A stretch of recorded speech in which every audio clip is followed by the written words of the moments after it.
Devant un cheval, possible également, comme à l'époque, malgré que nos chevaux ne soient pas habitués autant que ceux de l'époque.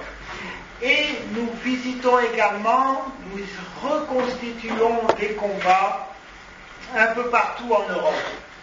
Alors reconstituer ces combats, ça demande également une connaissance de ce qui s'est passé, une connaissance précise, non pas seulement des lieux et des faits, également de ce que pensaient les soldats. Pour ça, nous avons demandé à Dominique Timmermans, qui, en tant qu'officier de réserve, a souvent visité les lieux de la campagne de France, de nous éclairer un peu sur cette campagne de France qui est le prélude à Waterloo. C'est quelque chose aussi dramatique que Waterloo, qui, au lieu de se dérouler sur 3 jours, va prendre plusieurs mois. C'est l'antichambre de Waterloo. Je laisse la parole à Dominique Timmermans. Merci. Merci à Gérard pour cette introduction et merci à vous tous d'être venus et de m'avoir fait la confiance de me confier votre vendredi soir. Alors, la campagne de France 1814, elle est certainement beaucoup moins connue que celle de 1815, mais du point de vue militaire, elle est tout à fait passionnante, elle est également très intéressante, mais je vous préviens tout de suite, elle est relativement compliquée. C'est pour ça que je vais plusieurs fois vous remontrer les mêmes cartes, pour vous permettre de suivre, parce que ce n'est vraiment pas toujours évident. J'ai choisi comme sous-titre « Tant de victoires pour une défaite ». Évidemment, il n'y a pas de suspense, mais je vais quand même essayer de faire que ce soit intéressant. Je vous en prie, prenez place. Alors, j'ai pris en épigraphe une citation du maréchal Juin, qui était également historien, et qui a dit « Tout est étonnant, magnifique dans cette campagne, triomphe de l'intelligence sur le nombre ». Malheureusement, nous savons tous que finalement, malgré ces triomphes, ce sera en fin de compte une défaite. Prenons la situation géopolitique au 1er janvier 1814 et nous voyons que face à l'Empire français et au Royaume d'Italie, on a finalement toute l'Europe qui s'est liguée contre l'Empire dans le cadre de la 6e coalition qui est née en 1812 quand le Royaume-Uni et la Russie se sont alliés dans le cadre de la campagne 1812, mais en plus de la Russie, il y a la Prusse, l'Autriche, la Suède, la Bavière, la principauté souveraine des Provinces-Unies, donc les Pays-Bas, le Royaume-Uni, l'Espagne, le Portugal et quelques autres pays que nous verrons en passant. Alors, la carte de la situation, la carte de l'Europe à ce moment-là, avec quelques autres, c'est la France évidemment, comme vous voyez. Les lignes françaises sont assez étirées. Nous allons principalement étudier la campagne dans cette zone-ci, parce que c'est là que tout va se décider, c'est là qu'est Napoléon, et c'est là que le sort de l'Europe va se jouer. Nous avons des fronts secondaires, le front nord en Belgique, le front d'Italie et le front de la péninsule, où nous avons Wellington face à Soult et Suchet face aux Espagnols. Nous voyons que du nord viennent les armées du nord de Bernadotte, l'armée de Silésie de Blücher venant de l'Est, ici l'armée de Schwarzenberg, l'armée de Bohême, et alors donc en Italie, le prince Eugène, le beau-fils de Napoléon, face aux Autrichiens de Bellegarde. Alors quelle est la situation de l'Empire à ce moment-là? C'est la grande puissance, mais c'est une puissance à l'agonie. Les 2 années précédentes ont été catastrophiques. L'armée est devenue squelettique à cause de ses pertes. Il y a beaucoup d'unités aguerries, mais elles sont toutes inutilisables car elles sont assiégées. La qualité de l'armée française est en très forte baisse. Il reste quelques unités de qualité, la garde, mais également les dragons qui sont rappelés d'Espagne. Et alors, l'armée est alimentée par la conscription, ceux qu'on a appelés les Marie-Louise. Mais, en compensation, cette armée est toujours commandée par le grand génie militaire qu'est Napoléon. Principal adversaire, l'Empire russe, qui est la grande puissance continentale, qui a un grand prestige de par sa victoire en 1812, même si c'est plus l'hiver qui a gagné que l'armée russe. L'armée est puissante et nombreuse, animée par un sentiment de vengeance. Les unités sont très disparates. Il y a d'une part la garde, unité d'élite par excellence, mais il y a également les Bachkirs et les Kalmouks qui sont recrutés et qui viennent du fin fond de l'Asie. Certains d'entre eux sont, dit-on, les descendants de Gengis Khan. La faiblesse de l'armée russe, c'est son commandement. Alors, le royaume de Prusse, autre grand antagoniste de l'Empire, c'est la puissance montante en Europe, fortement motivée, animée par un fort nationalisme et par un sentiment de vengeance suite à l'humiliation de 1806-1807, beaucoup d'unités jeunes, mais décomplexées, mais par contre parfois inexpérimentées. Le commandement est de qualité, mais assez inégal. Alors les Autrichiens, l'armée est nombreuse, qualité moyenne, commandement moyen. Situation particulière de l'empereur d'Autriche qui est le beau-père Napoléon, donc quelle que soit l'issue, il ne doit pas vraiment s'en faire, l'Autriche n'est plus menacée. Son objectif c'est récupérer l'Italie, pas nécessairement en envahissant la France. Alors comme autre acteur, nous avons la principauté souveraine des Provinces-Unies, souveraine Vorstendom der Verenigde Nederlanden, c'est tout simplement les Pays-Bas, qui doit s'affirmer dans le concert des nations et qui deviendra d'ailleurs un royaume. Guillaume se proclamera lui-même au moment du retour de Napoléon en 1815, parce qu'il n'y avait personne pour le sacré roi, et son but est de réunir les provinces du Nord et du Sud, donc les Pays-Bas et la future Belgique. La Suède a évidemment un cas particulier avec Bernadotte, qui est le prince héritier, donc c'est Karl Johan, même s'il ne parle pas suédois. Son but, en fait, il est peut-être prince héritier de Suède, mais ça n'intéresse pas trop. Son but, ce serait plutôt de devenir roi des Français et d'amener un changement de régime qui le mettrait sur le trône. On va voir que ces illusions, ces intentions seront déjouées. Alors, la Bavière, je vous en prie, si vous voulez asseoir.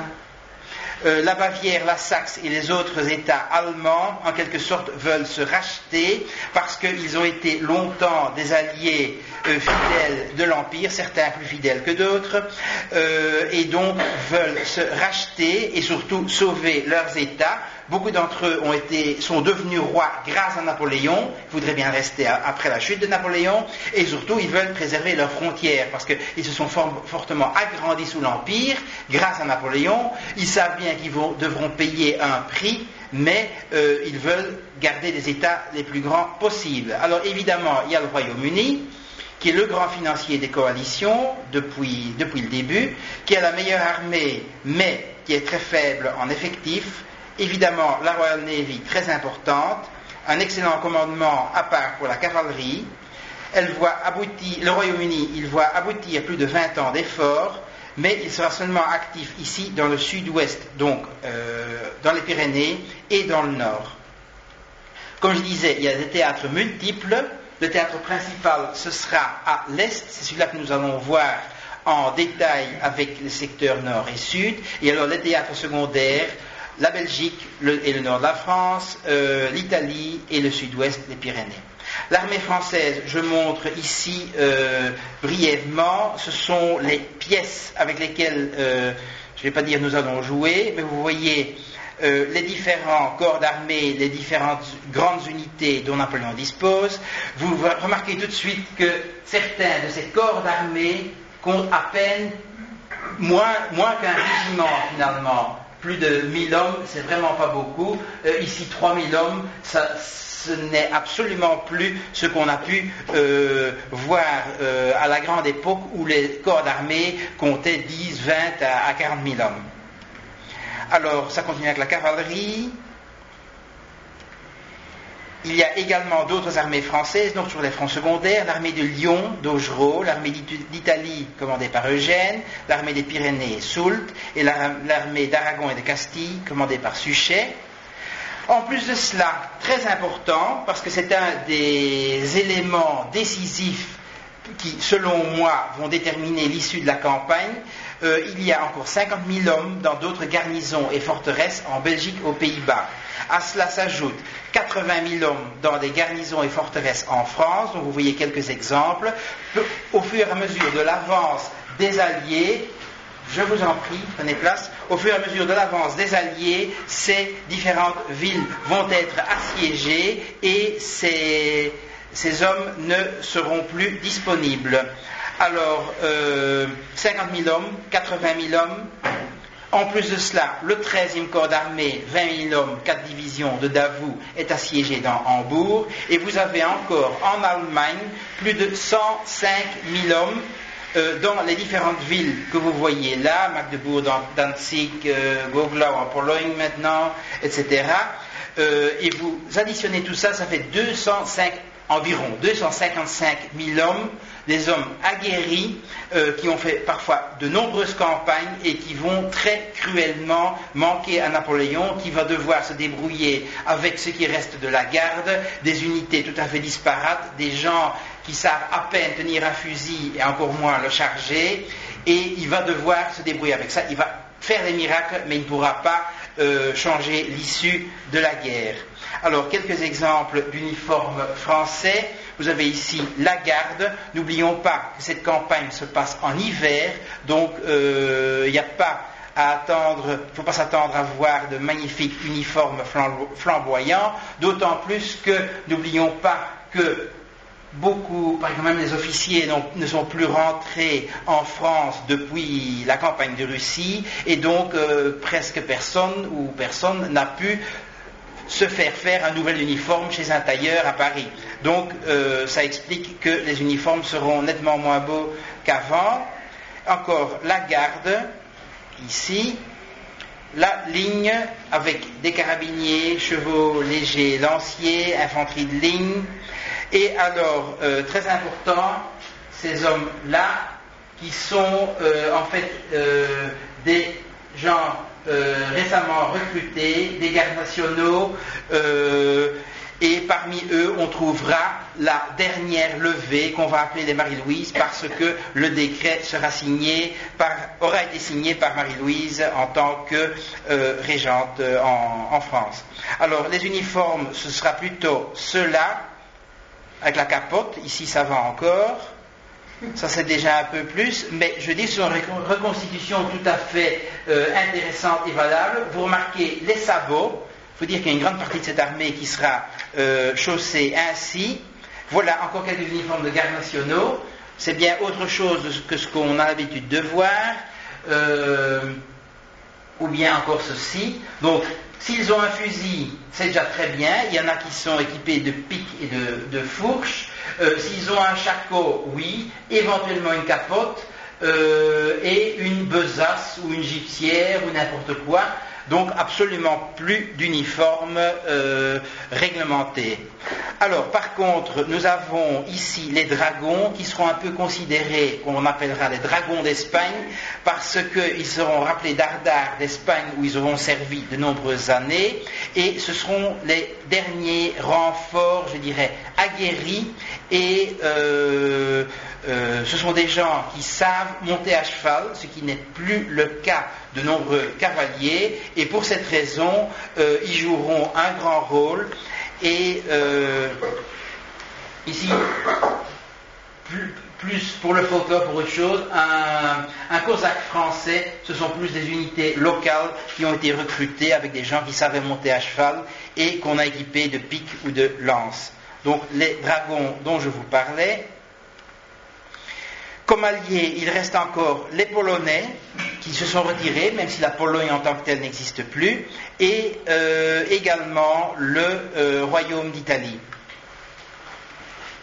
Le Royaume d'Italie, vous voyez les uniformes, c'est en grande ligne les uniformes français où le vert a remplacé le bleu. Alors, par contre, de l'autre côté, nous avons premièrement l'armée russe, mais quand même avec un petit élément que je dois vous souligner.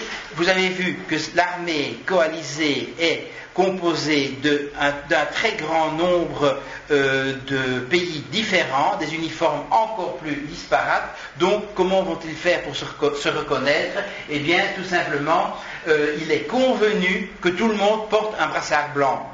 Ça ne sera pas le cas, beaucoup de gens ne vont pas le faire, mais c'est ce qui avait été convenu. Pour que les alliés se reconnaissent, les coalisés se reconnaissent entre eux, ils doivent porter le brassard blanc. Donc chez les Russes, nous avons des unités d'élite comme ici la garde, mais par contre, nous avons également des Cosaques. Cosaques, il y a différents types.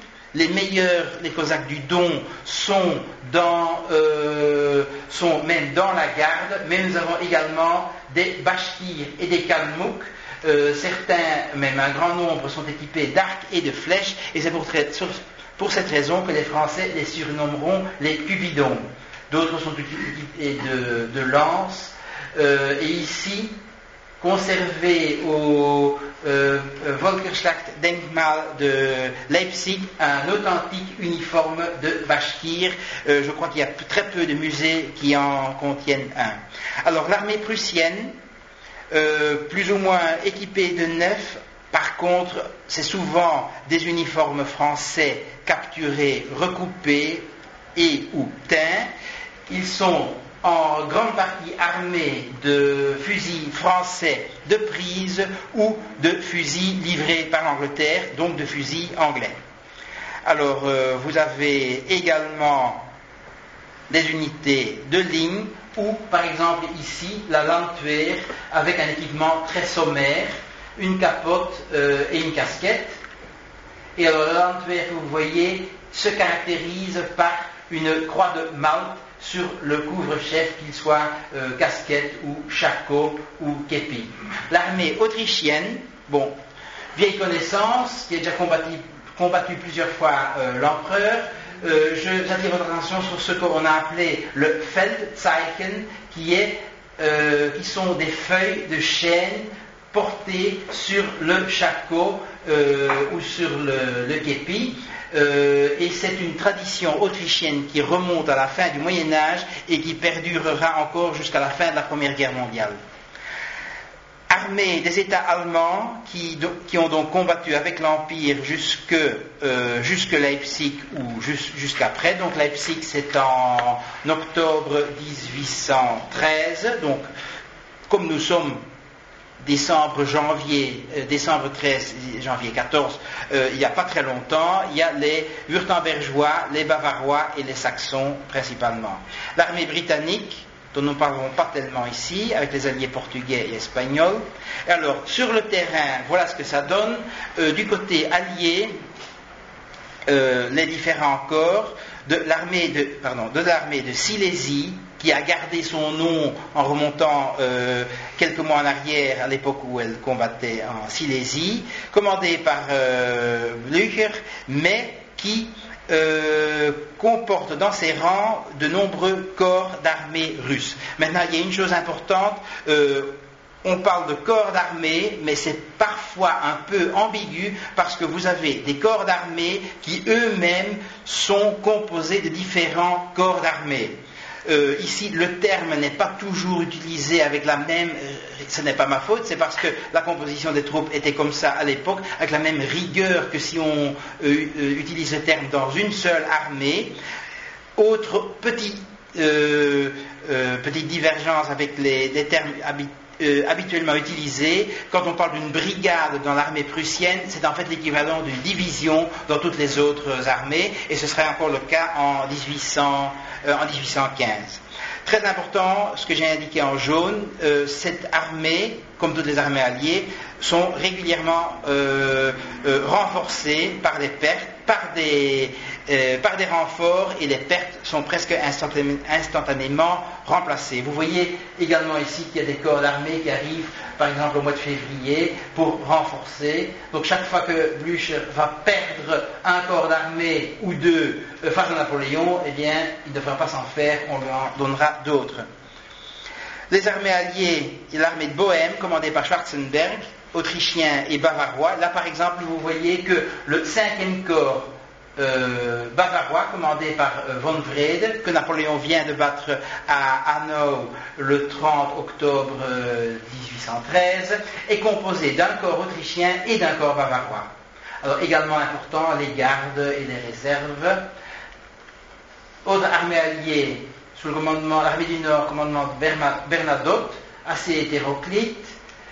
Autres armées d'investissement, tout ça. Maintenant, vous allez me dire, les Alliés aussi ont des troupes et de nombreuses troupes qui doivent rester en arrière pour faire l'investissement. Mais la différence, c'est que les Alliés peuvent, dans ce cas, se permettre de mettre là des troupes nettement moins aguerries et moins entraînées que les troupes qui vont devoir combattre en première ligne en France. Tout simplement parce que déjà, ils ont besoin de troupes pour amener les approvisionnements, pour garder leur ligne de communication, donc ils doivent en laisser quelques unités de faible valeur en plus sur leurs arrières, tout simplement pour surveiller, parce que même un maréchal comme Davout, qui est un des plus grands, qui est, si pas le plus grand, il est encerclé à Hambourg avec 20 000 hommes. Le cordon face à lui, il n'est pas très important, ce n'est pas des unités très aguerries, mais s'il réussit à rompre l'encerclement, que va-t-il faire? Il devrait faire plus de 600 km à travers territoire ennemi pour rejoindre Napoléon. Et pendant tout ce temps-là, évidemment, l'ennemi aurait le temps de faire pivoter un de ses corps d'armée et le mettre face à lui. Donc finalement, ça fait que les sièges coûtent des troupes aguerries à Napoléon, mais pas aux Alliés.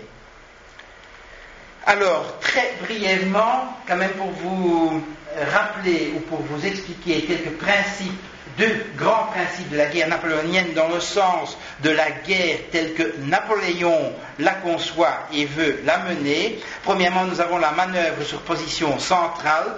En fait, les corps d'armée de Napoléon, en principe c'est la théorie dans la situation idéale, sont composés d'infanterie, de cavalerie et d'artillerie. Ce sont de petites armées autonomes. Ces petites armées circulent environ à une journée de marche l'une de l'autre, donc ça permet d'utiliser, il faut aussi plusieurs lignes de communication, mais cela fait que chacune pourra résister pendant au moins un jour à un adversaire plus fort, donc plus important en nombre. Il pourra résister pendant un jour, et pendant ce jour, comme les autres corps d'armée français sont à environ une journée de marche, celui qui est à sa gauche, celui qui est derrière lui ou qui est à sa droite pourra le rejoindre, et l'ennemi se retrouvera face à une troupe beaucoup plus importante qui donnera le temps à ce moment-là à Napoléon d'arriver avec la réserve principale ou avec sa garde pour d'abord détruire un ennemi et ensuite pouvoir faire la même chose en se retournant comme l'autre. C'est la manœuvre sur position centrale, et le principe ici, on a appelé ça le bataillon carré, même si ça n'en a absolument rien à voir avec un bataillon qui est une petite unité d'environ 500 hommes. Alors l'autre principe, c'est ce qu'on a appelé, avec les termes de l'époque, la manœuvre sur les derrières. Maintenant on dirait sur les arrières. C'est le fait que quand l'armée napoléonienne rencontre l'ennemi, ils vont essayer de le fixer tout d'abord, de rechercher, grâce à la cavalerie, la reconnaissance, les lignes de communication de cet ennemi. Il va ensuite essayer de le déborder, tout en continuant à le fixer. Il va essayer de le déborder avec la cavalerie et avec de l'infanterie, pour essayer de rompre ces lignes de communication, et ensuite il va faire la percée ici, la percée là, c'est un peu schématiquement ce qui est montré ici, c'est la bataille de Wagram, et rompre ces lignes de communication, ainsi cet ennemi sera défait. Voilà les deux grands principes de la guerre selon Napoléon. Maintenant voyons le déploiement des troupes. Nous avons ici en Belgique, dans le nord-est du pays, MacDonald avec le 11e corps d'armée. Nous avons ici au centre Marmont avec le 6e corps d'armée.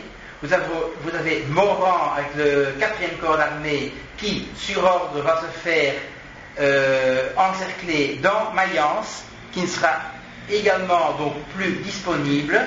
ce n'est pas une erreur de Morand, c'est les consignes qu'il a reçues, parce que Mayence est un point d'appui important et parce qu'il y a des dépôts importants, mais il sera tout à fait inutile et inutilisable. Et nous avons dans le sud Victor, avec le 2e corps d'armée, donc dans le Haut-Rhin, dans les Vosges. Et en arrière, nous avons la garde. Voyons en détail le front nord, donc la Belgique et le nord de la France. Nous avons quelques éléments de la jeune garde et nous avons le général Maison qui commande le 1er corps d'armée. À ce moment-là, MacDonald est encore ici, au nord-est de Liège. Le front est, dans sa partie nord, nous avons donc Marmont, la cavalerie de Doumer, et nous avons ici, face à lui, Blücher, et nous avons ici, donc sur le cours du Rhin, nous avons Gaube, que nous verrons tout à l'heure, Morand et Mayence sont ici. Le secteur front est, secteur nord encore, Morand là-bas, nous voyons ici Durutte qui lui va soutenir un siège dans Metz, qui est ici, et nous voyons directement que ce sont les actions de décembre et surtout de janvier 1814, le début de la campagne. Nous allons voir que les armées impériales vont perdre énormément de profondeur et vont finalement, sans aucun bénéfice, vont sacrifier l'Alsace, la Moselle et la Lorraine sans véritable bénéfice, tout simplement parce que les armées sont désorganisées et parce que Napoléon n'est pas là. Napoléon est à Paris en train de créer les armées qu'il va utiliser pendant la campagne de 1814. Un peu plus en détail ici, les Alliés ont déjà progressé, sont déjà arrivés sur Metz, Marmont-Victor, Durutte est enfermé ici. Le secteur sud, vous avez ici le plateau de Langres, enfin vers le plateau de Langres qui est la voie royale vers Paris, et c'est ce chemin, c'est là à Huningue que von Wrede avec ses Bavarois va traverser, va investir Huningue, va investir Belfort et va continuer pendant qu'une partie de l'armée de Bohême va descendre vers le sud. Ici, la même chose, un peu plus tard, descendre vers Besançon et une partie va remonter parce qu'il y a quand même des Français là et que les coalisés ne peuvent pas les laisser.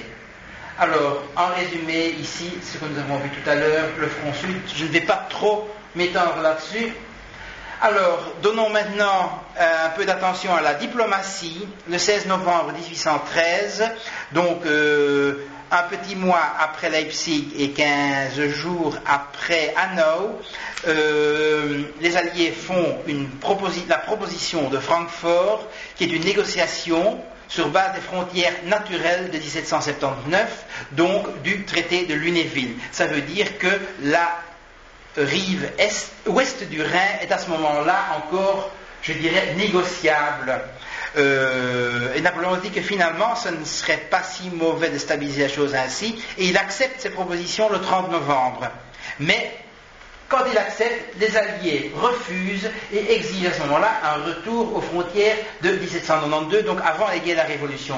Vous imaginez évidemment que ça fait que l'Empire perdrait à ce moment-là toute la partie des Pays-Bas, la future Belgique, et une partie encore des frontières à l'est. Et là, ça devient très difficile à digérer pour Napoléon, qui n'a pas encore dit son dernier mot. Voyons maintenant le déploiement des troupes du côté allié. Au nord, Bernadotte, là, l'armée de Silésie de Blücher, les réserves et les gardes autrichiennes et russes, et l'armée de Bohême de Schwarzenberg. Alors, j'ai fait un découpage de la campagne en différentes phases. Ces phases, c'est, je ne dis pas subjectif, c'est basé sur certains éléments, mais d'autres pourront éventuellement faire un autre découpage.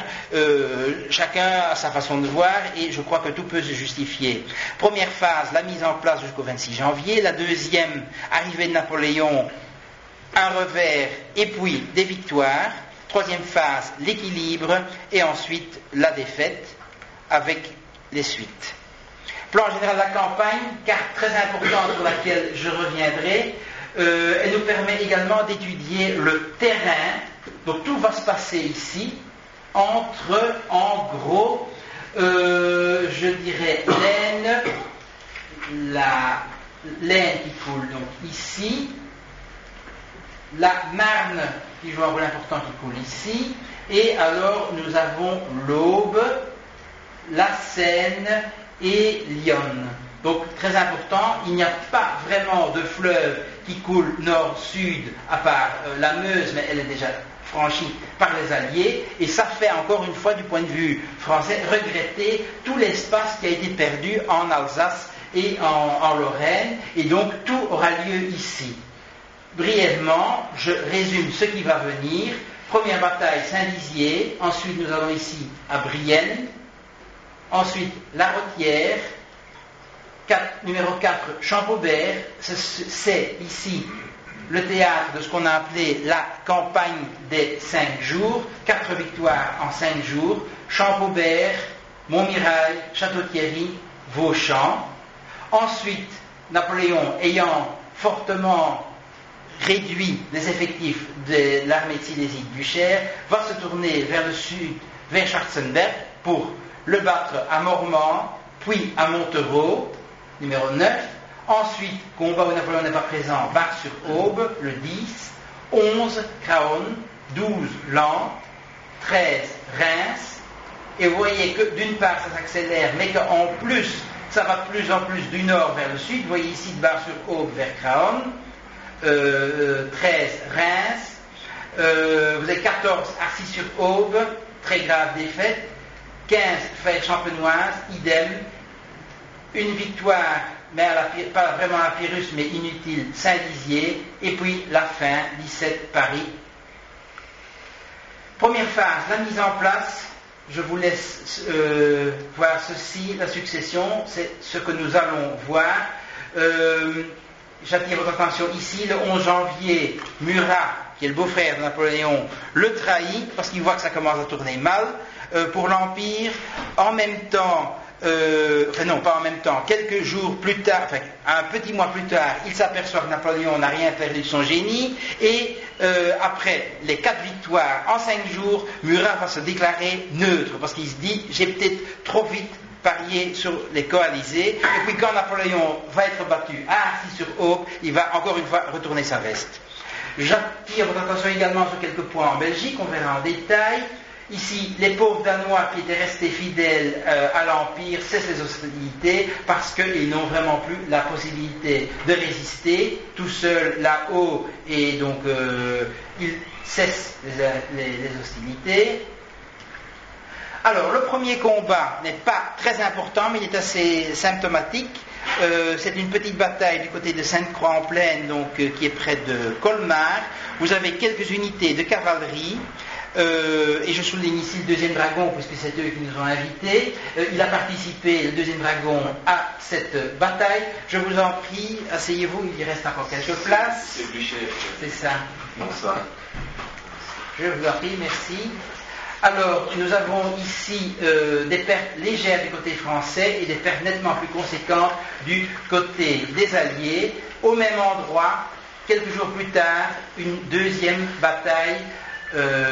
Voilà une de ces batailles représentées par Victor Huin, qui est un peintre alsacien, pas tellement connu, mais qui mérite d'être connu.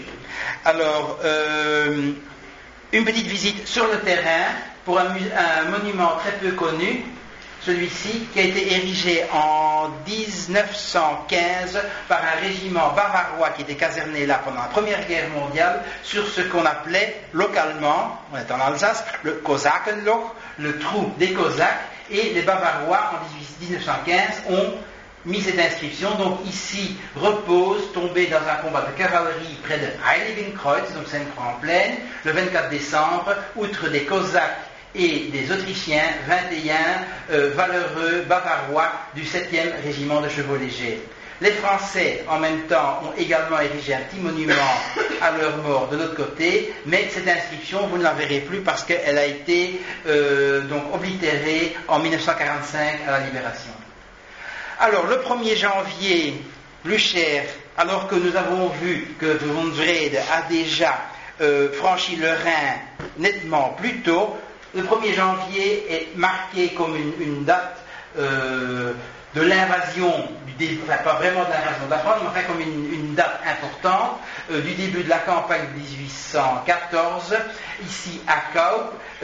Il y a nombreuses personnes présentes ici qui étaient également présentes quand cette photo a été prise. C'est le Pfalzgrafenstein qui est donc plus ou moins l'ancien bureau de douane sur le Rhin. Et vous voyez ici la scène du franchissement peinte par Knödel, mais le peintre, vous voyez très bien les rochers, exactement la physionomie, c'est tout à fait la même chose, mais il a commis une très grave erreur en ce sens qu'il fait marcher les Allemands d'ouest en est. Donc ce serait plutôt les Prussiens et les Russes qui rentrent chez eux. Ce qu'il a voulu représenter, en fait, c'était des troupes qui allaient dans ce sens-ci. Donc c'est quand même une assez sérieuse erreur du peintre. Bon, voilà, à Kaub, vous trouverez encore cette statue de Blücher, et également, ici, vous pouvez voir des, comme il est marqué là, un russischer Leinwand-ponton, un ponton tel que une reconstitution des pontons qui ont été construits pour franchir le Rhin. Donc vous voyez que c'était quelque chose de tout à fait rudimentaire pour faire passer plusieurs centaines de milliers d'hommes.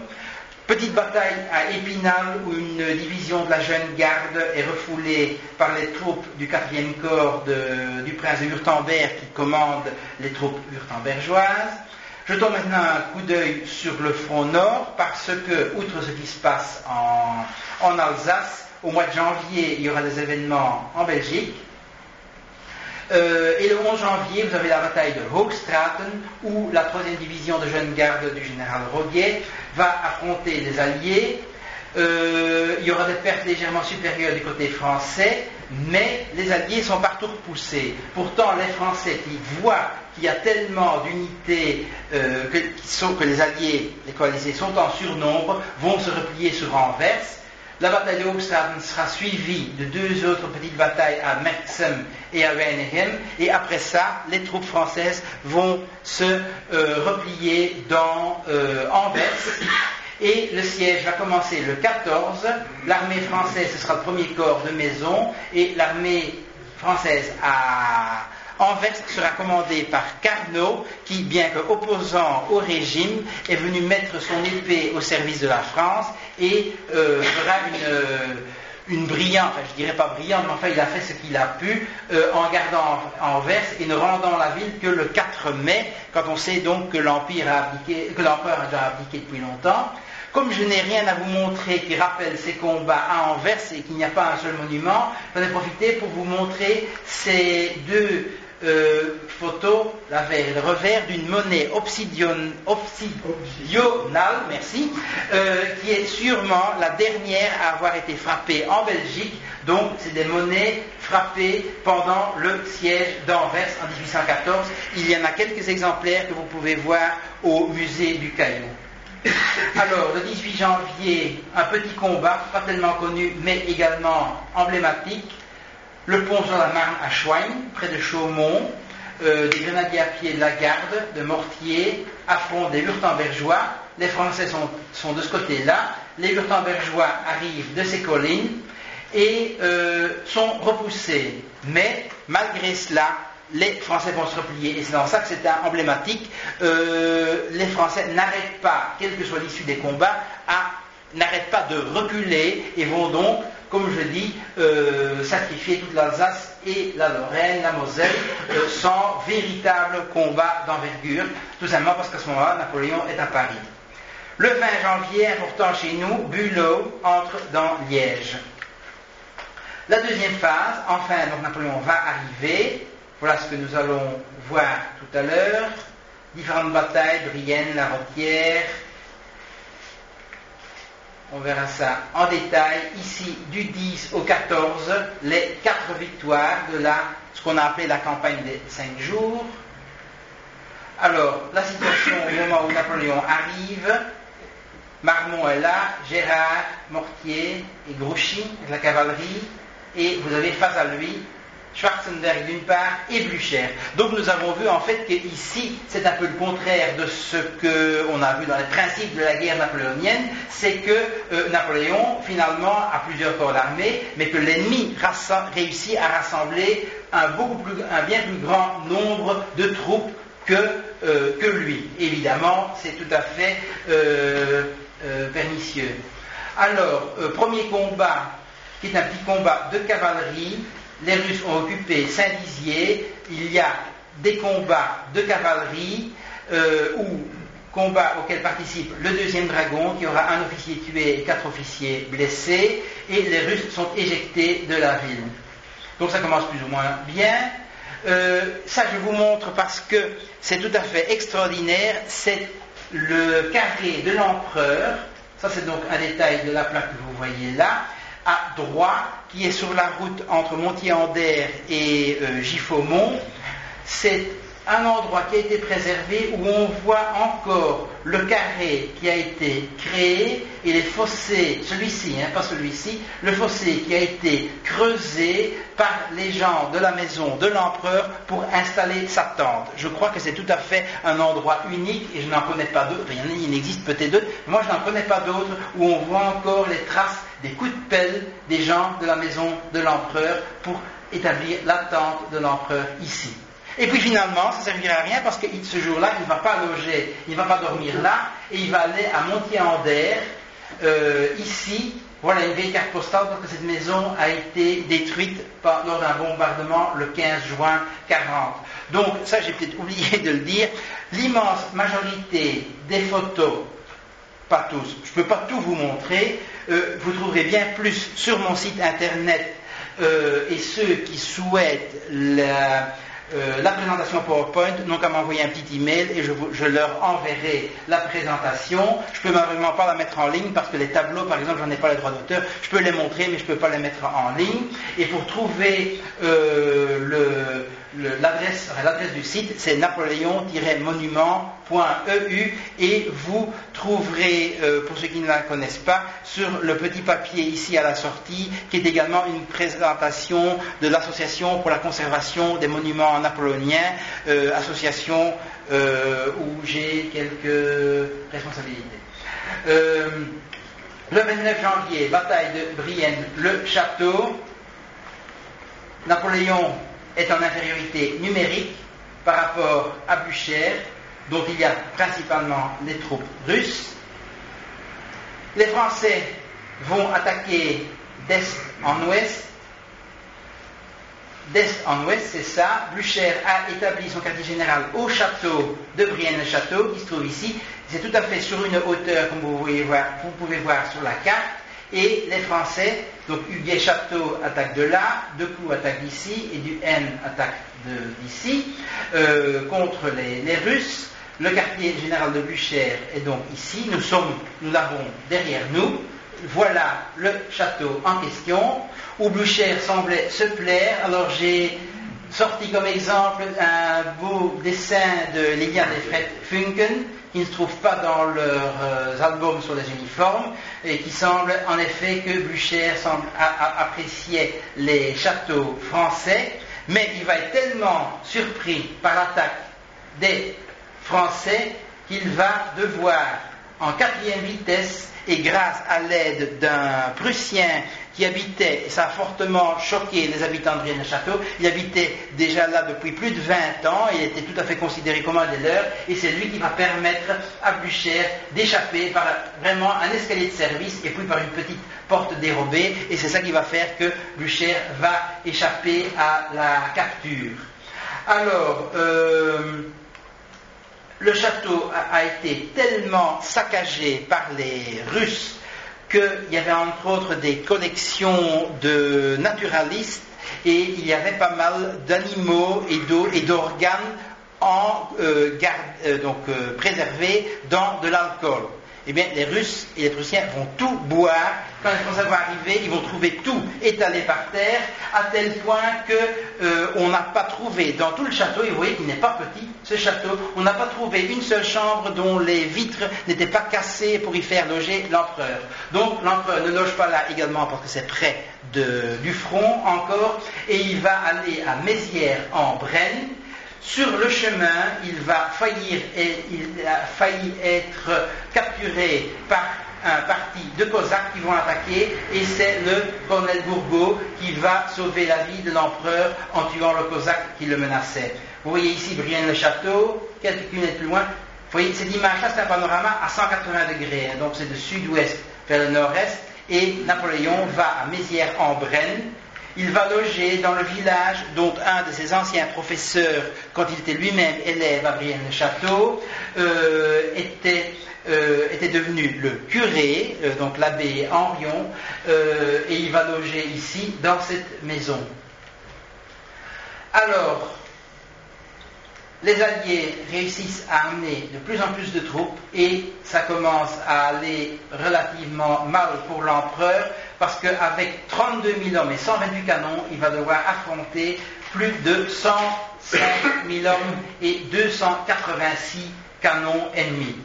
La conséquence de tout cela, vous voyez, les Alliés ont beaucoup de pertes, mais les Français également, 4 200 hommes. Quand je dis pertes, c'est tués, blessés et disparus. Il va perdre 73 canons, c'est 128, c'est considérable, 1000 prisonniers, et puis dans les 2-3 jours qui vont suivre, il y aura plus de 4000 déserteurs. Ça veut dire que cette défaite de la Rothière, qui est la première grande bataille sur le territoire français, va porter un sérieux coup au moral de l'armée française. Et voilà, cette bataille, je vous la montre plus en détail parce que c'est une bataille importante qui a impliqué énormément d'hommes. Nous allons voir en détail le front d'est en ouest. Vous voyez ici l'attaque des Bavarois et des Autrichiens sous le commandement de von Wrede, qui vont affronter Marmont à Morvilliers. Ensuite, nous allons voir ici les troupes du prince de Wurtemberg qui vont attaquer vers Chaumeny, qui ne vont pas progresser et qui vont seulement pouvoir progresser quand ils auront vraiment le soutien de Wrede.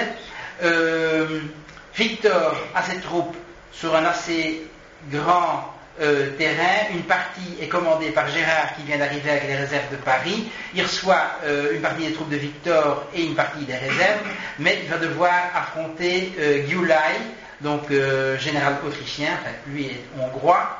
Et également du sud, il y aura Duhem qui appartient au corps de Victor, Duhem qui est mort en 1815 et qui repose d'ailleurs non loin d'ici, à Vailly. Il va devoir affronter Saken et Ossoufiev. Ici, il y a un cours d'eau.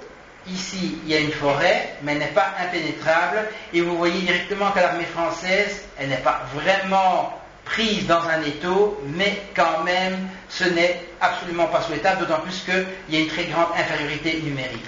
Voyons ici, von Wrede attaque de là. Marmont est disposé du nord vers le sud. Derrière lui, la cavalerie de Doumer. Derrière Doumer, Meunier est né avec la jeune garde. Et ici, Victor. Donc ici est Morvilliers, c'est vue plein nord. Ici, vous avez une vue un peu plus au sud. Donc nous faisons environ un bon kilomètre vers le sud. Et Morvilliers que vous voyez là et là. Ici, vous avez la ferme de Beauvoir où vont attaquer les Wurtembergeois. Comme ça, sur 3 axes, ils ne vont pas réussir à éjecter Victor de la ferme de Beauvoir et plus loin de la Gibrie, seulement quand Wrede va réussir à repousser Marmont. À ce moment-là, les Bavarois vont soutenir les Wurtembergeois et le front français va devoir reculer. Wrede continue son avance, Wurtemberg également. Dans la Gibrie, il y a les troupes de Forestier, commandement de Victor. Le petit village de la Rothière a été entièrement détruit par les combats. Seule l'église est encore un témoin. On y a érigé ce monument. Nous passons maintenant sur le front sud, donc la Rothière est là, la Gibrie que nous venons de voir est ici, et Wurtemberg venant donc de là, nous sommes ici sur la partie sud où vont attaquer les Russes, Olsufiev, Pahlen et Sacken. Ça, c'est de plein sud vers le nord, et ici, donc vu du côté russe, la photo au sommet, c'est vu du côté français, les lignes de Duène qui sont ainsi, et l'attaque vers nous de Sacken et Olsufiev.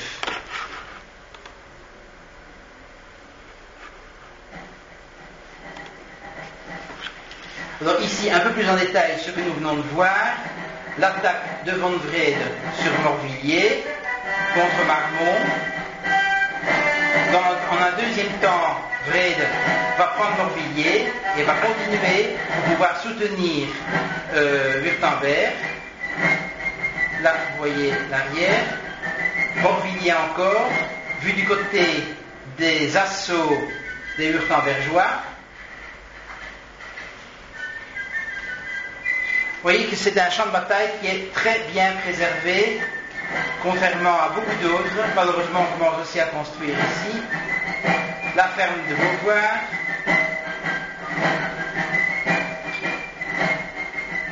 Donc, vue plein ouest. Et ici, troisième temps, Wrede vers Chauménil. Les Wurtembergeois qui attaquent ici, vers Victor.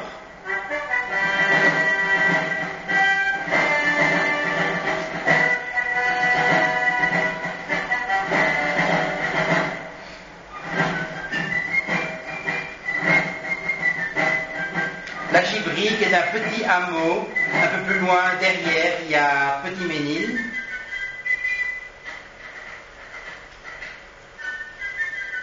Ici, vraiment, très peu de choses ont changé.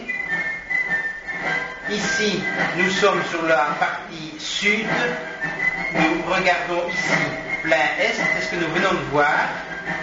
L'attaque de Wurtemberg sur Victor. Et ici, l'attaque russe, Olsufiev, vers la Rothière, qui est ici, et qui est tenue par Duhem. Également attaque de Pahlen. Et alors ici, nous sommes dans les positions françaises. Nous regardons plein sud. Blücher est loin derrière, du côté de Thann. Mais ce sont des troupes sous son commandement. Et alors ici, nous avons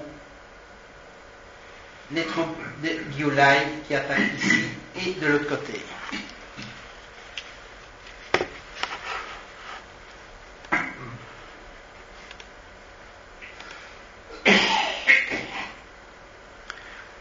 Voilà ici une belle carte allemande de Krausler et qui montre bien les troupes françaises qui sont quasiment prises dans un étau. Ça va peut-être vous choquer, mais vous voyez que les Français sont représentés en rouge, et c'est parce que c'est une carte allemande. Alors je ne sais pas si c'est le rouge parce que c'est considéré comme l'ennemi, ou bien si c'est une carte de la deuxième moitié du 19e siècle où les Français sont symbolisés par du rouge pour tout simplement représenter le pantalon Garance de la guerre de 70. Donc, dans toutes les cartes allemandes, les Français sont représentés par du rouge. C'est assez particulier. Nous, on aurait plutôt tendance à prendre du bleu. Alors, la partie ouest de la bataille, nous avons ici Bienville, tenu par les troupes de Gérard, l'église et le pont moderne, le pont de l'époque, avec les troupes autrichiennes qui attaquent et qui sont repoussées par les troupes de Gérard. Là, vous voyez l'arrière de l'église, qui est donc l'église que vous voyez ici. Le lendemain, combat intéressant à René-l'Hôpital. Les Bavarois vont essayer de contourner les Français par le nord. L'armée française doit bien sûr se replier face au surnombre de l'ennemi. Ils vont tenir tête ici. C'est la Voire, la petite rivière que vous voyez ici. Et les Bavarois ont attaqué ici en traversant, certains par le pont, qui est bien sûr qui était le pont de l'époque, mais également à Gué, de part et d'autre. Ici, c'est le vieux lavoir que vous voyez là. Alors également, ça c'est les positions françaises, avec l'artillerie française sur la colline là-bas. C'est à Rosnay-l'Hôpital également, mais c'est un peu plus au sud, et les Bavarois vont attaquer par le pont et également à Gué.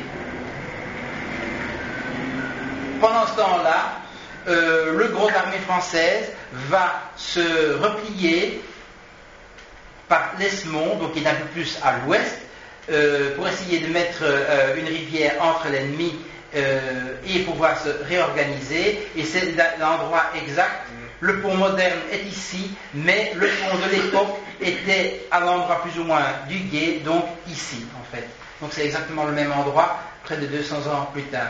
Pendant ce temps-là, la diplomatie, le 2 février, il y a le début du congrès de Châtillon, avec, pour les Alliés, je vous laisse lire, pour l'Empire, Caulaincourt, qui a les pleins pouvoirs, mais qui sait quand même que son maître ne va pas toujours apprécier s'il fait trop de concessions, il va refuser.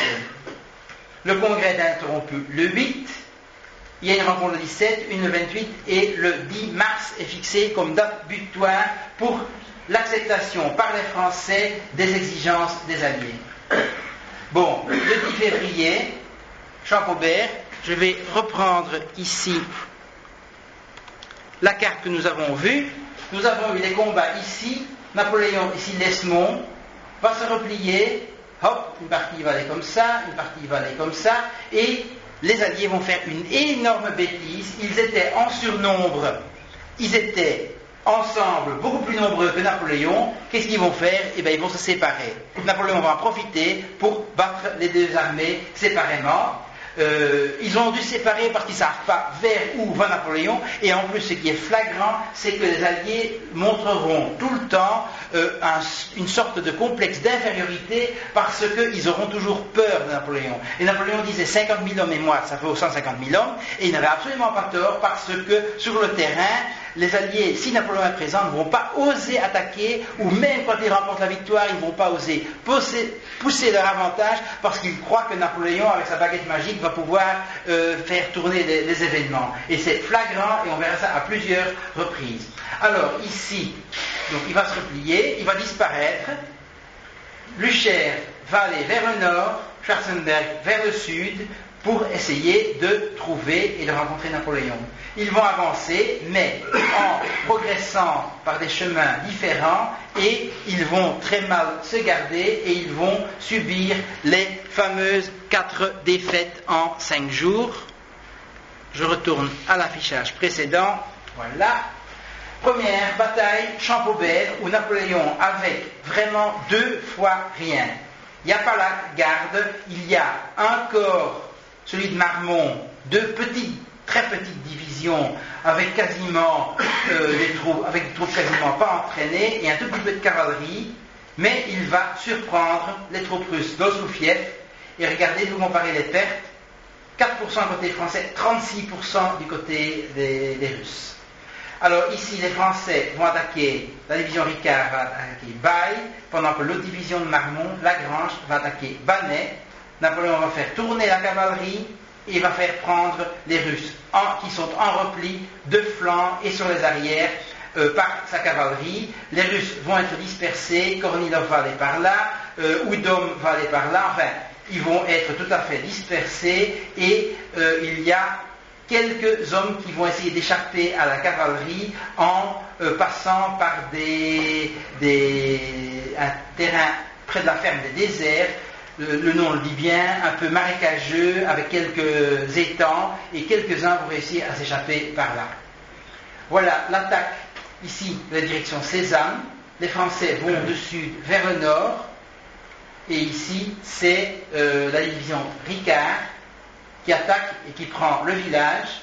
Pendant ce temps-là, l'autre division, celle de Lagrange, attaque Bannet, repousse partout les Russes. Vous avez ici la colonne de la victoire et la maison dite maison bleue ou maison au boulet, parce que longtemps après la bataille, on a mis un boulet dans la façade.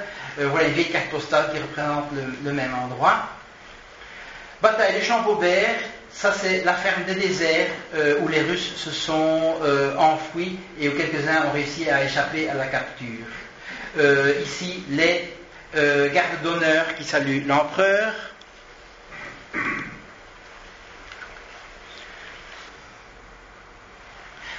La première fois que j'ai vu cette scène, j'ai trouvé que c'était très bien fait, mais à l'époque je n'y connaissais pas grand-chose.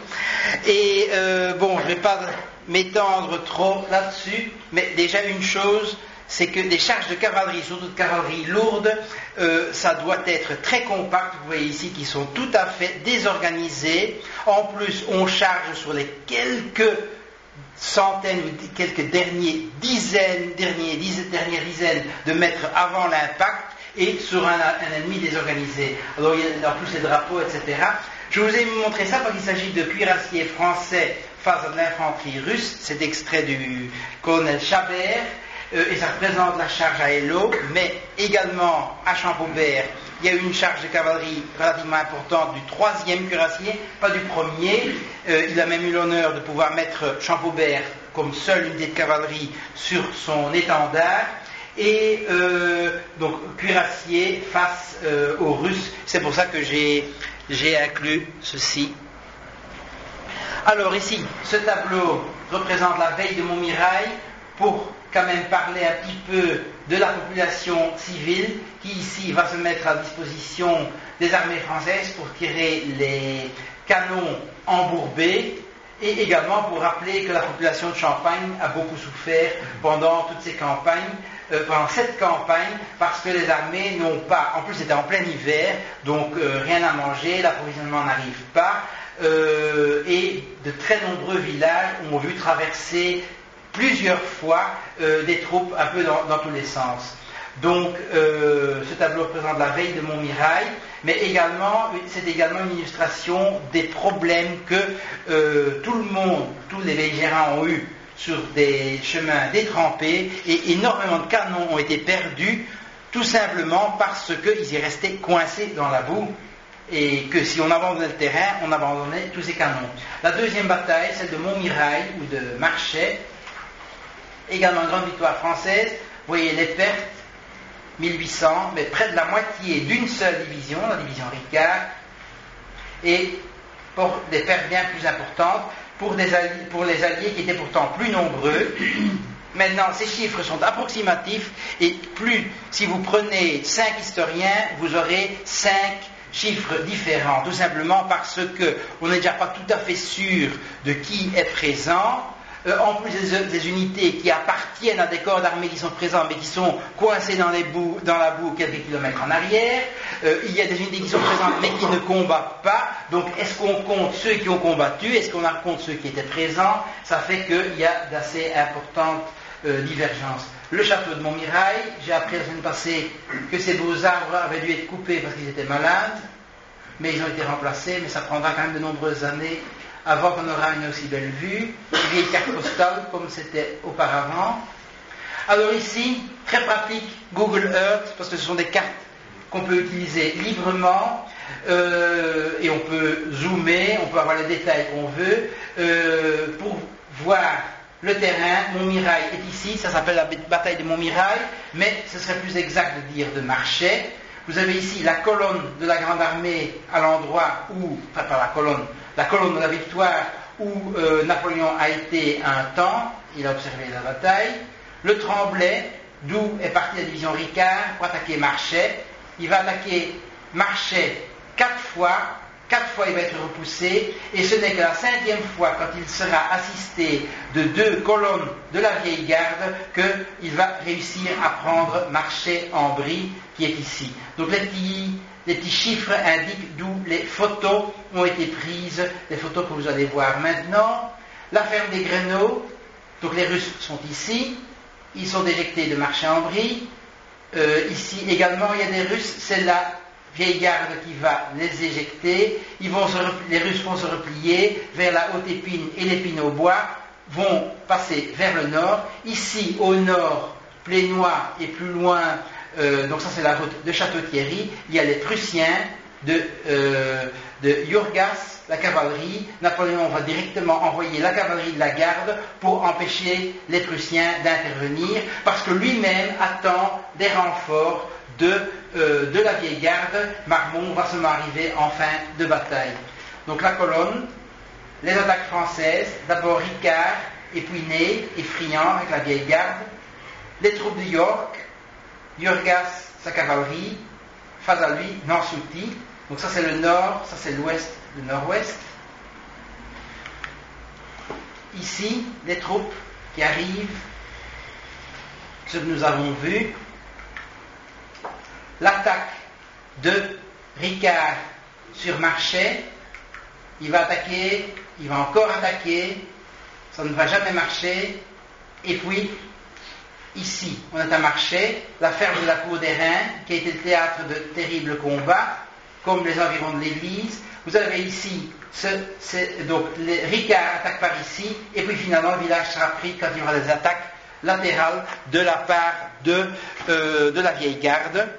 Et alors, une petite chose intéressante à dire quand même, c'est que Napoléon finalement a beaucoup plus de maréchaux qu'il n'a de troupes, donc son état-major est accompagné de gens, de grands noms, et qui n'ont, je ne dis pas rien à faire, mais qui ne sont pas en commandement. Et c'est ainsi qu'à ce moment-là, dans le courant de cette bataille, il va mettre Bertrand, qui a été commandant du 4e corps d'armée en Allemagne, et Lefebvre, qui a commandé des armées et qui est un des grands maréchaux également.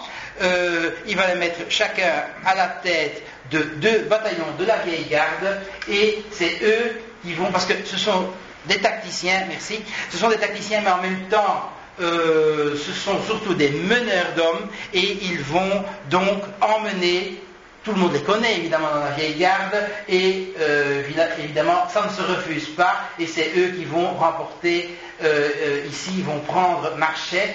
Ici vous avez sur ce tableau d'Horace Vernet, vous avez les murs de la ferme des Reins, de la cour des Reins qu'on a vu tout à l'heure. Il y a une légère faute en ce sens que la vieille garde n'a pas attaqué d'est en ouest, mais plutôt de nord vers sud, et elle devrait venir de là, et ici ce serait plutôt les troupes de Ricard. Mais c'était mieux évidemment de mettre l'accent sur les troupes de la vieille garde.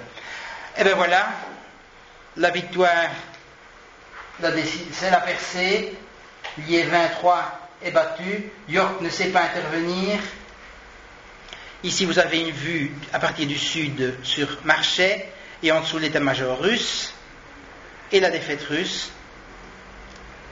Ici vous avez une vue à partir de la ferme des Greneaux, attaque de la vieille garde, et également la deuxième photo est un peu plus au nord. Vous avez la ferme des Greneaux. Ça, c'est en fait cela. Cette partie-ci a été détruite, et toute cette aile-là a également été détruite, donc ça devait se trouver ici et là. Reste uniquement encore là le corps principal et l'aile gauche que vous voyez là. Ici sur une ancienne carte postale, vous voyez ce qu'il en reste maintenant, et le reste est à l'abandon. Au soir de la bataille, Napoléon logera ici, au 2e étage. On avait toujours cru qu'il avait logé dans la partie détruite, et puis j'ai trouvé sur une vieille carte postale, en fait, au 2e étage, à gauche, chambre où a couché Napoléon. Donc en fait, la chambre où Napoléon a couché au soir de la bataille n'a pas été détruite, puisqu'elle est encore là. Alors ici, encore un peu plus au nord, sur la route vers Château-Thierry, l'attaque française.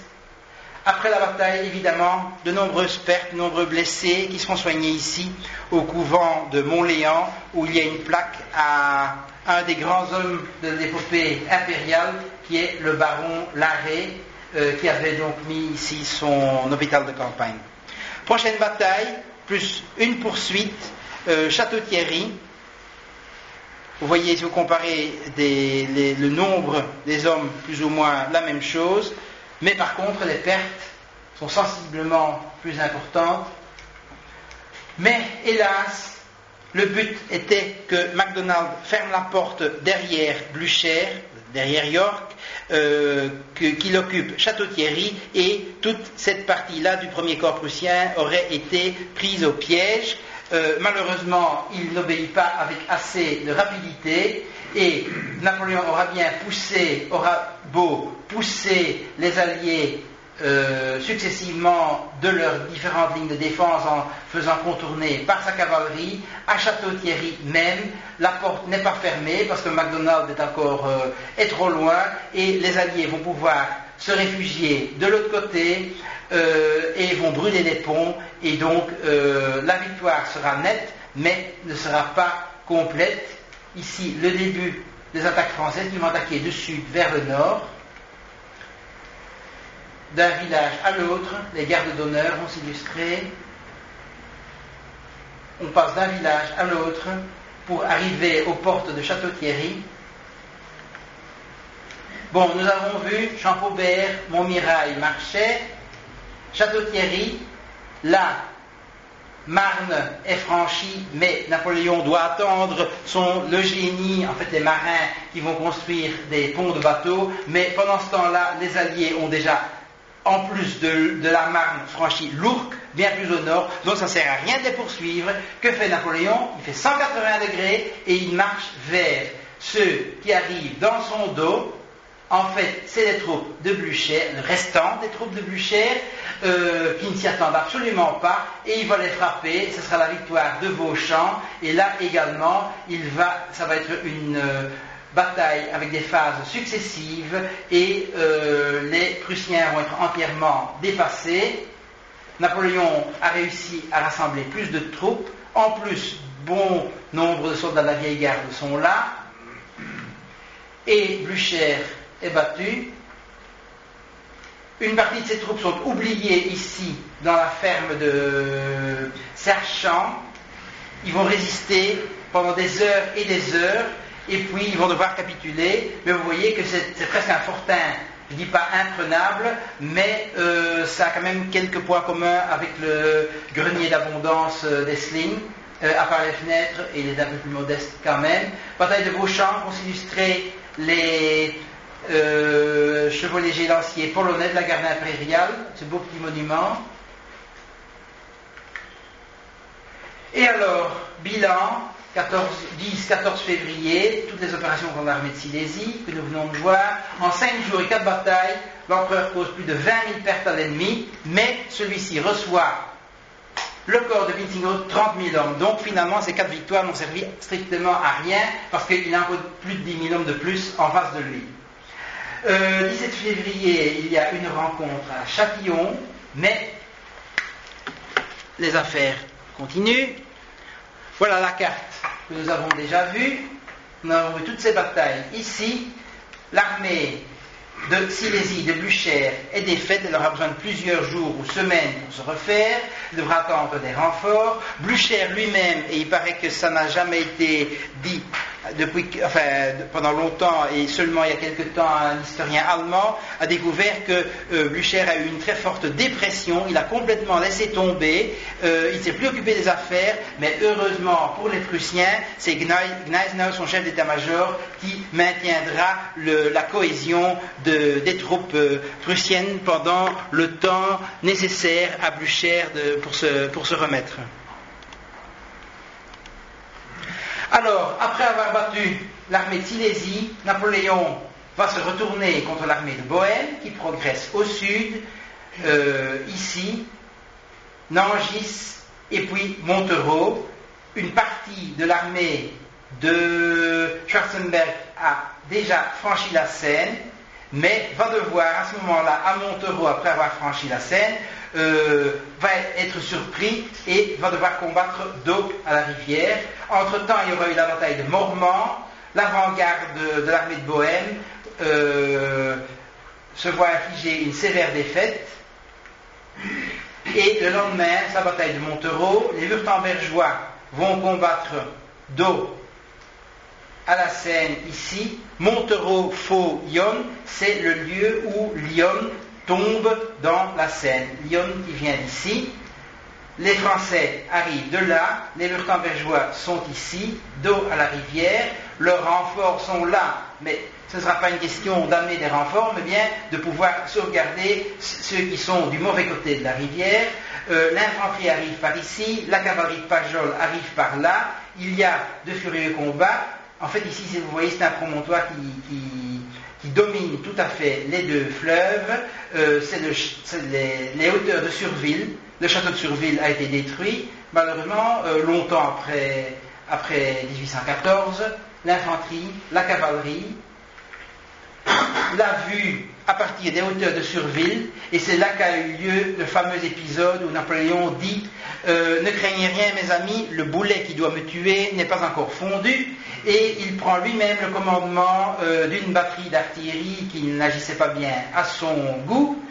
La plaque qui commémore l'événement, l'artillerie française était ici, et là vous voyez le pont qui correspond au pont que vous voyez là-bas.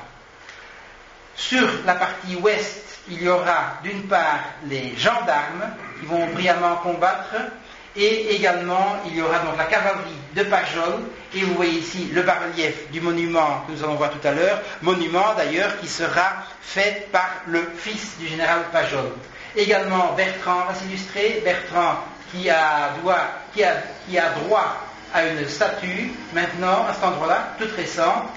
Et la cavalerie française va atteindre le pont et va prendre dans la nasse une partie des armées lurtembergeoises. Ça, c'est une peinture murale récente qu'il y a sur les murs à Montereau. C'est pas mal.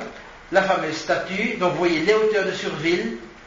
Pajol qui arrive de là, l'infanterie française, mais de nouveau, cette fois-ci c'est Victor qui va faire des bêtises et qui va empêcher que la victoire française soit plus complète. Napoléon va lui retirer son commandement, il va le donner à je ne sais plus qui, ça n'a pas d'importance, mais il est touché par le fait que Victor a perdu son gendre, le général Huguet-Château, que nous avons vu à Brienne, et il va lui donner un nouveau corps d'armée composé de 2 divisions qui viennent d'arriver de Paris. Voilà, c'est Gérard qui va recevoir le deuxième corps de Victor. Ensuite vient ce qu'on a appelé la manœuvre de la Ferté-sous-Jouarre. Napoléon a réduit l'armée de Bohême, mais il sait que les Prussiens sont en train de se ressaisir. Nous arrivons ici dans la deuxième phase, les différents combats que nous allons voir.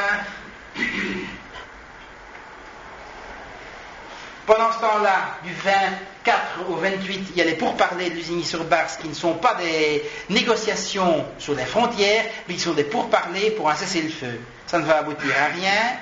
Combat de Bar-sur-Aube, je ne vais pas entrer en détail, c'est assez compliqué. D'abord Mortier qui rencontre les Wurtembergeois et les Autrichiens. Il doit évacuer la ville, il perd pas mal d'hommes, et Gérard ensuite réoccupe la ville parce que les Alliés sont partis, et Oudinot également, mais cette fois-ci ce sont les Bavarois qui vont chasser les Français de la ville. Ceci c'est la partie tout à fait au sud, et je vais vous montrer sur la carte générale. Ici Bar-sur-Aube est tout en bas, et ce sont les maréchaux, parce que Napoléon lui a dû agir et est parti vers le nord. Donc il reste ici Gérard, Oudinot et Mortier, tandis que Napoléon, avec une partie de sa garde et certaines de ses troupes, va vers le nord. Il arrive ici à Craonne, enfin le prochain combat ce sera Craonne. Mais avant ça, il y a autre chose qui est important à signaler. Bon, Bar-sur-Aube, c'est ce que nous avons vu. Ici ont logé l'empereur François et le tsar. Pendant ce temps-là, quand même des choses qui se passent sur les autres fronts, bataille d'Orthez, grande victoire anglaise, mais Wellington est blessé, ce qui empêche la poursuite par les Anglais et qui fait que la défaite n'est pas aussi grande qu'elle aurait pu être. Donc, Orthez, c'est dans les Pyrénées, donc c'est tout à fait dans le sud, c'est un des autres fronts où je n'entrerai pas trop en détail. Alors, pendant ce temps-là, Napoléon est parti, donc comme je vous ai dit, vers le nord. Et alors, le point névralgique ici, c'est Soissons. Soissons est tenu par les Français, une petite garnison sous le commandement du général Moreau, qui n'a rien à voir avec l'autre Moreau, qui est mort dans les rangs des Russes à Dresde. Il suffit à Moreau de tenir quelques heures et Blücher est entièrement pris au piège au sud de la...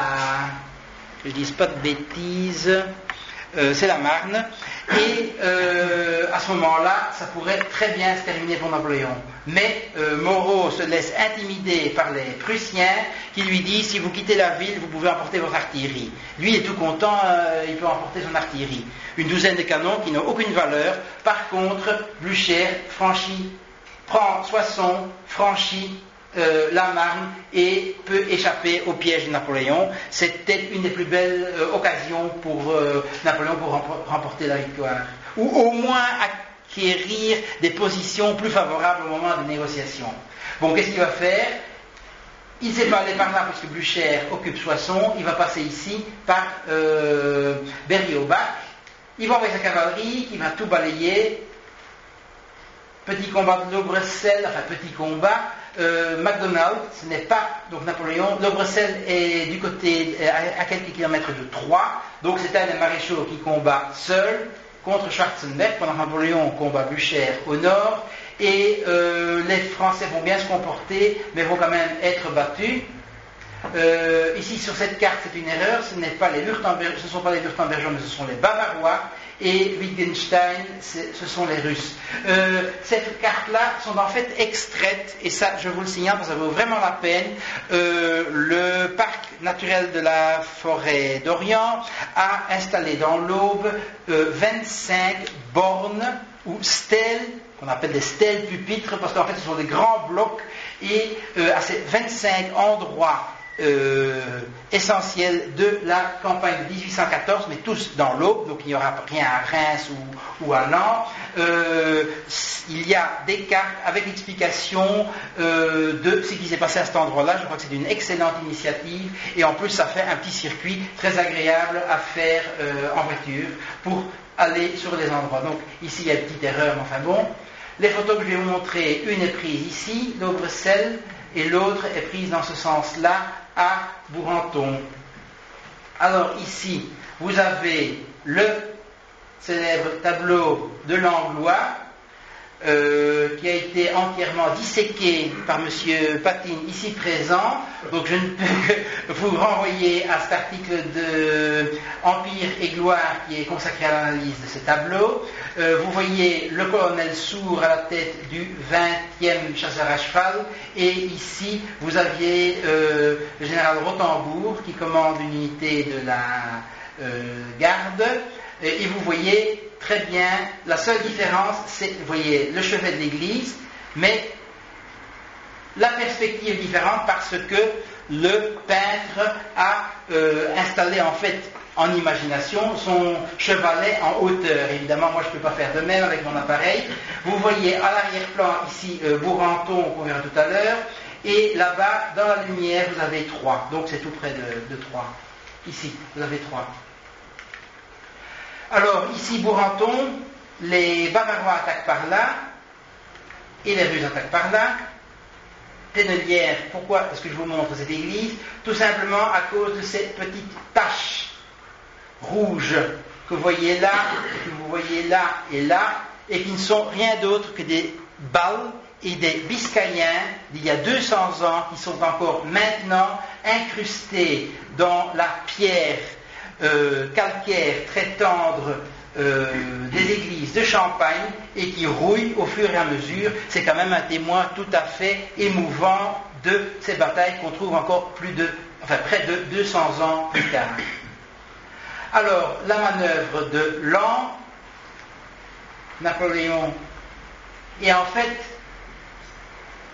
c'est une question de date.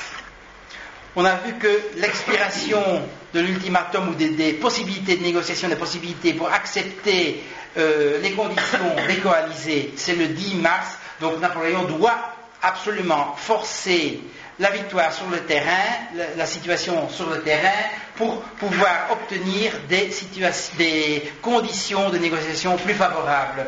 Et donc il va devoir, coûte que coûte, obtenir une victoire, si pas décisive, au moins quand même assez conséquente. Il va essayer à Craonne, mais le problème c'est qu'il ne sait pas rassembler suffisamment de troupes, et ça va être une bataille très sanglante, avec des pertes sensiblement égales. Ça va être une victoire de Napoléon sur le terrain.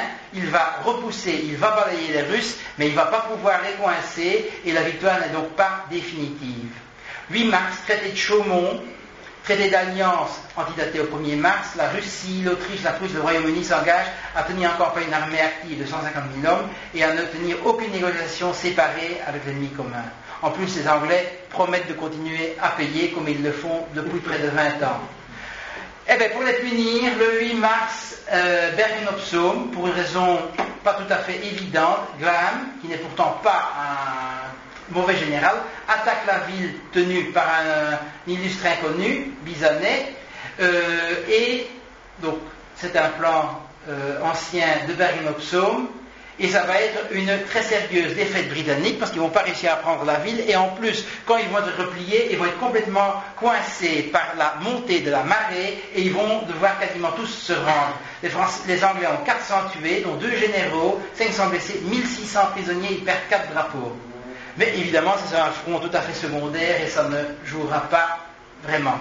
Alors Napoléon doit continuer à frapper les Alliés et il va essayer d'obtenir une décision contre Blücher à Laon, mais c'est en fait presque perdu d'avance.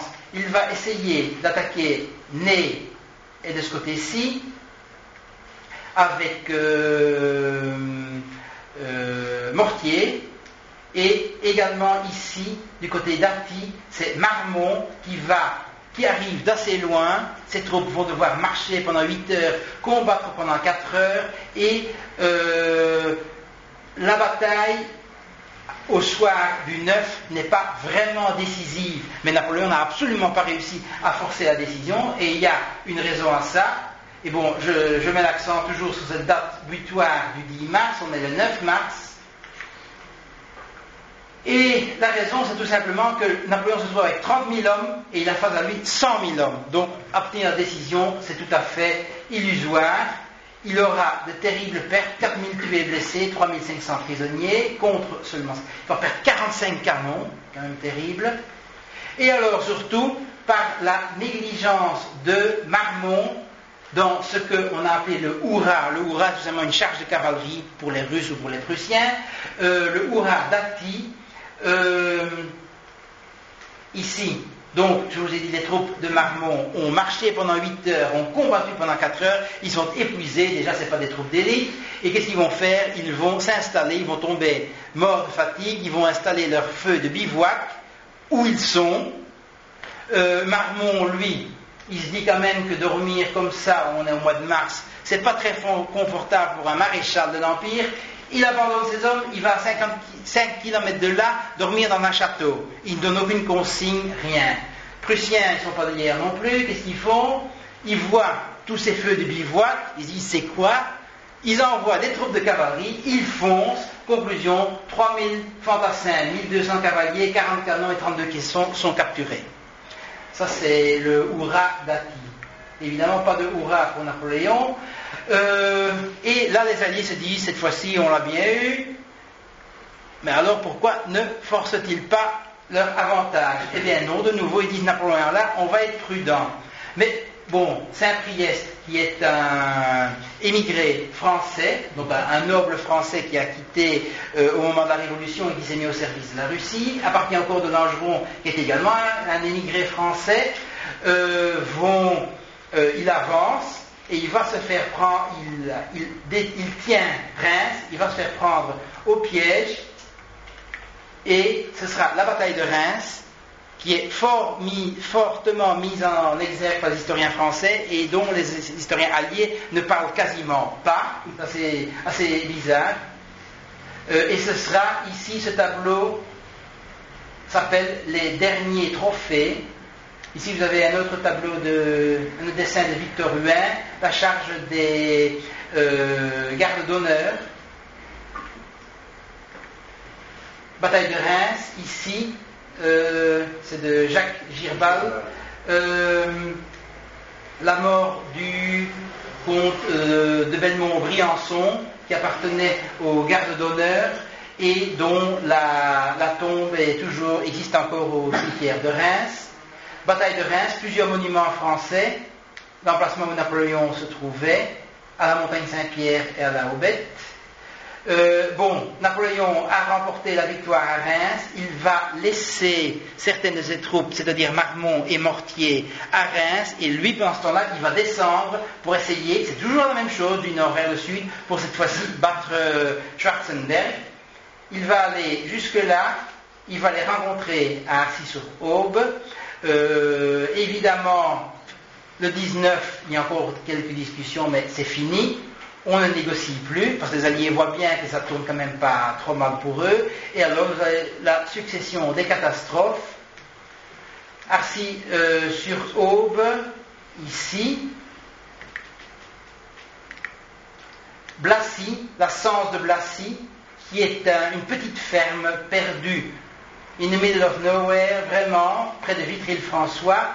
Nous allons voir tout à l'heure pourquoi ça a été un endroit important. Et alors Saint-Dizier, que nous verrons qui est la dernière victoire de Napoléon. Bataille d'Arcis-sur-Aube, premier jour, et vous voyez ça commence très mal quand on voit la proportion des forces, 20 000 hommes contre 90 000 hommes, avec même les meilleures unités ici, la cavalerie, la garde, fait demi-tour presque sans raison, commence à paniquer, c'est vraiment un signe que ça va mal. Ici, une vue du sud vers le nord à partir des positions alliées sur Arcis-sur-Aube, donc c'est pris plus ou moins d'ici. Et alors, ici sont les positions françaises, les alliés arrivent de là.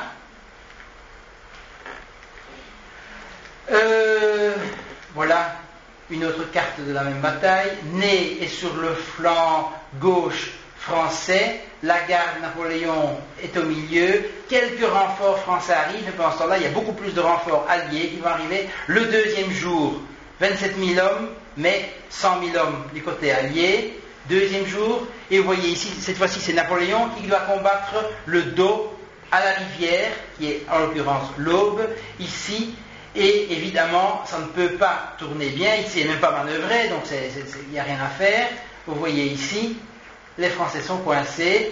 Napoléon, à un certain moment, va se mettre sur le pont parce que ses troupes vont se débander, va sortir son épée et va dire qui va oser dépasser son empereur et l'abandonner aux mains de l'ennemi. Ça rétablit plus ou moins la situation. Là, vous voyez le pont et l'église.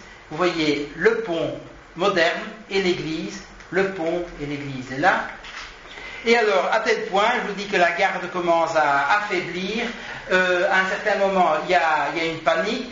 Enfin, les troupes sont disposées. Un obus tombe au milieu des troupes françaises, tout près de l'empereur, et l'empereur fait avancer son cheval sur l'obus qui fume. On sait que, à moins d'un long feu, il va exploser. Il explose, le cheval est tué, et l'empereur est indemne. Un geste fou pour ramener un peu de sérénité dans ses troupes, pour montrer qu'il n'a pas peur, mais à Sainte-Hélène, il avouera qu'il a essayé de se suicider. Donc si même l'empereur n'y croit plus, là c'est vraiment signe que les choses ne vont plus. Évidemment, il n'a pas dit à ce moment-là. Pendant ce temps-là, le même jour, bataille de Limonest, l'armée de Lyon est battue. 4 jours plus tard, à la Cense de Blacy, vous voyez vraiment que c'est perdu, même encore maintenant, petite ferme.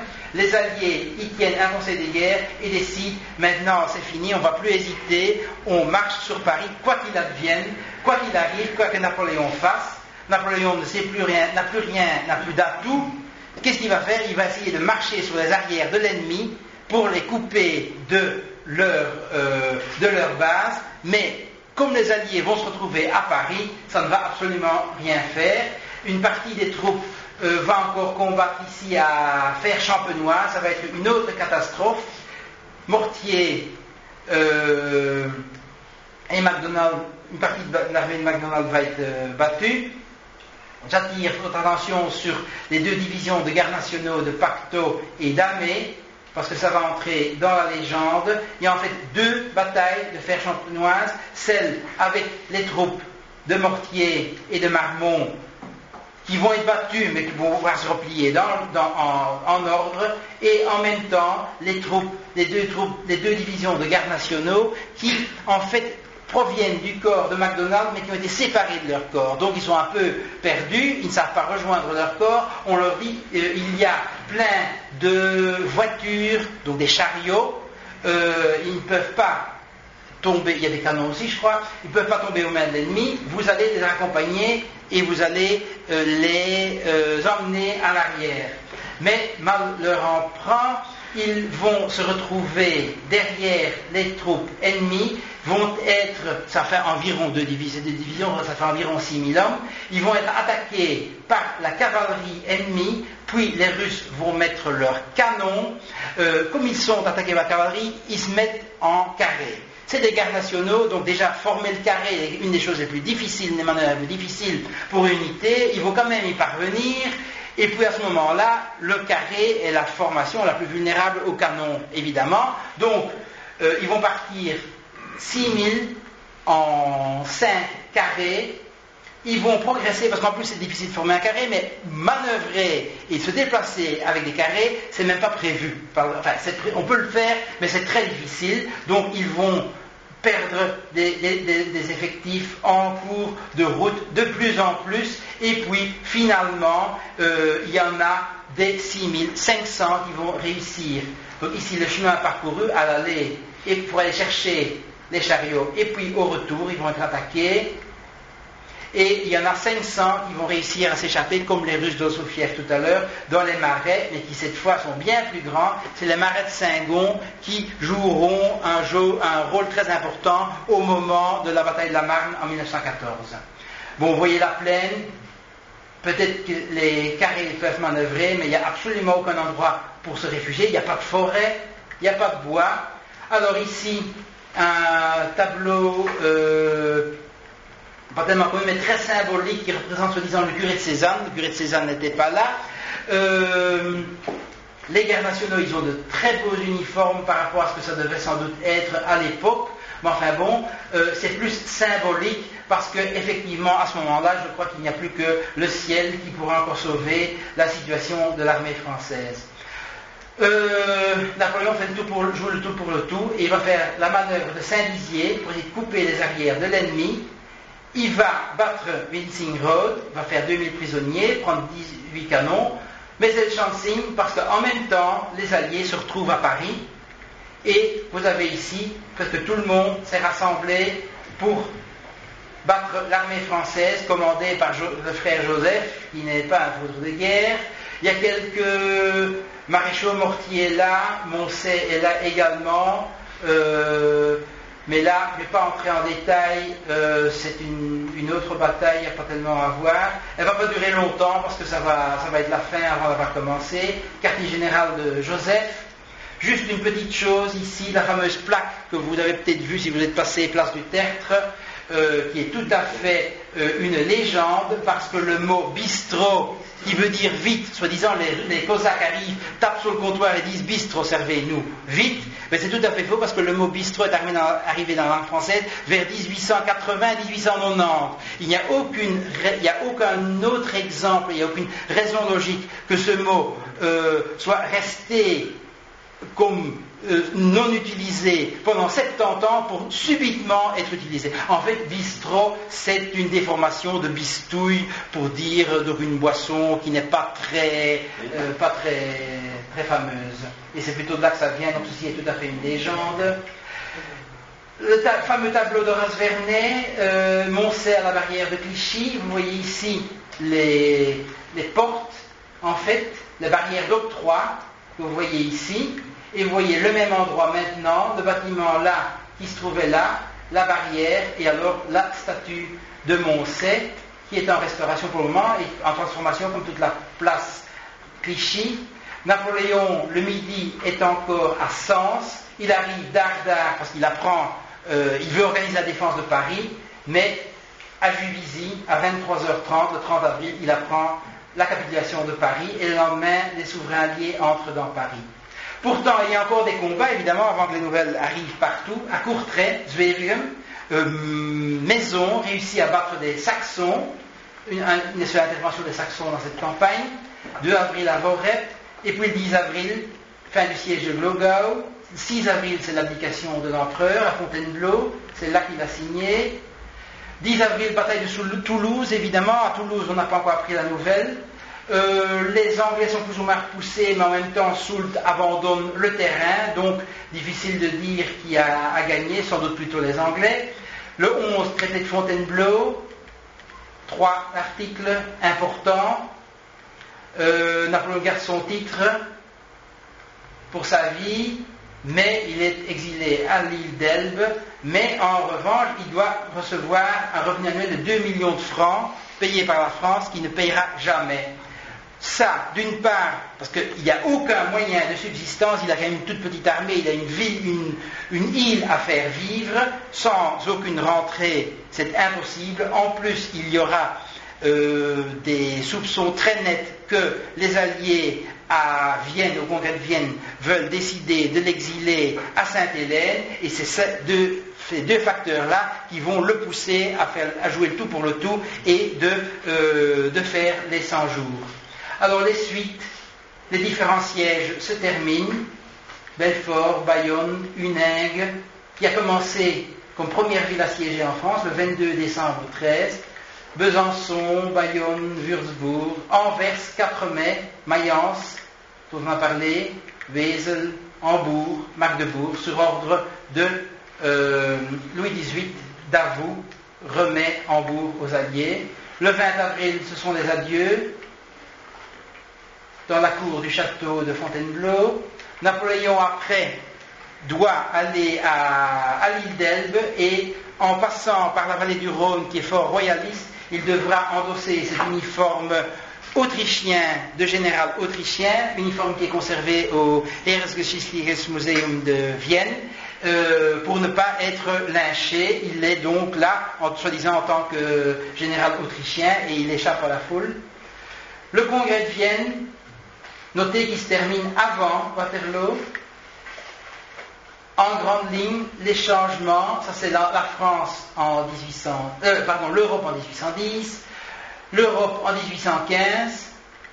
Alors ici c'est intéressant pour voir les changements. On confirme que la Finlande appartiendra à la Russie, la Pologne n'existe plus, c'est la Russie qui en bénéficie, la Prusse prend l'autre partie de la Pologne et l'Autriche prend quelques miettes également. Gagne ici du côté de la Galicie, la Bessarabie, la Bucovine vont à la Russie, l'Autriche gagne beaucoup dans le nord d'Italie, enfin récupère ses possessions, et la Sardaigne également, et vous allez me dire, la Prusse évidemment va s'étendre jusque sur le Rhin, là les Pays-Bas vont se former, et vous allez me dire, les Anglais dans tout ça qui ont financé pendant tout ça, ne vous en faites pas pour eux, parce que eux ils ont ce qui les intéresse, et l'île d'Heligoland, ils ont évidemment Gibraltar, on n'en parle pas, Malte, et surtout ils vont hériter de toutes les possessions des anciens alliés de la France, comme la Hollande, le Cap et d'autres en Orient.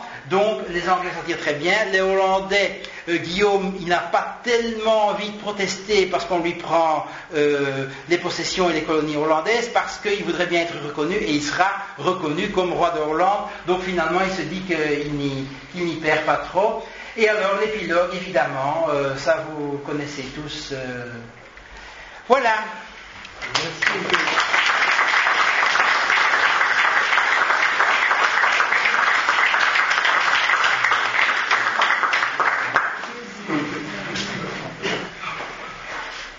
Bon, si vous avez des questions, je ne sais pas si on a le temps. Ben oui, j'étais relativement. Enfin, je sais pas. Pour moi, je n'ai pas tellement la notion.